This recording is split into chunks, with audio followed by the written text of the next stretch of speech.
एक दिन अकबर ने बोला बीरबल को, हे बीरबल तुम 5 मूर्ख खोज कर लाओ। तो बीरबल मूर्खों की खोजी में निकल गया और 10 दिन में या 15 दिन में एक मूर्ख मिला जो गधा पर बैठकर और सारी वजन को अपने सर पर ले रखा था। बीरबल ने पूछा, भाई ये वजन क्यों अपने सर पर रखे हो?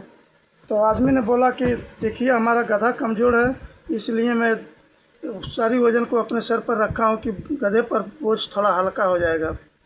तो बीरबल उस मूर्ख को उठा कर लाए और दूसरा मूर्ख खोजने निकले। तो एक मूर्ख और मिला जो जिस डाल पर बैठा था उसी डाल को काट रहा था। तो बीरबल ने उसको भी उठा कर लाए और महाराज के दरबार में पेश किया बीरबल, और बोला महाराज से कि मैं 5 मूर्ख लेकर आया हूँ। बीरबल अकबर बोला कि भाई मूर्ख तो 2 ही लाए हो और बोल रहे हो कि 5 मूर्ख लेकर आया हूँ। बीरबल बोला कि देखिए 5 मूर्ख को मैं बारी बारी से पेश करता हूँ। तो अकबर बोला ठीक है।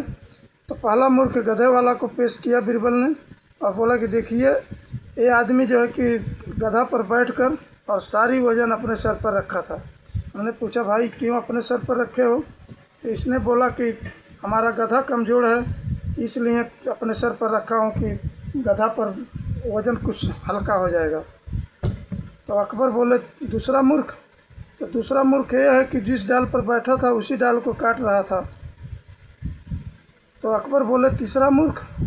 तो बीरबल बोला कि तीसरा मूर्ख मैं हूँ कि आपके राज्य में इतना सारे काम पड़ा हुआ है और सारे काम छोड़कर मैं मूर्खों की खोजी कर रहा था।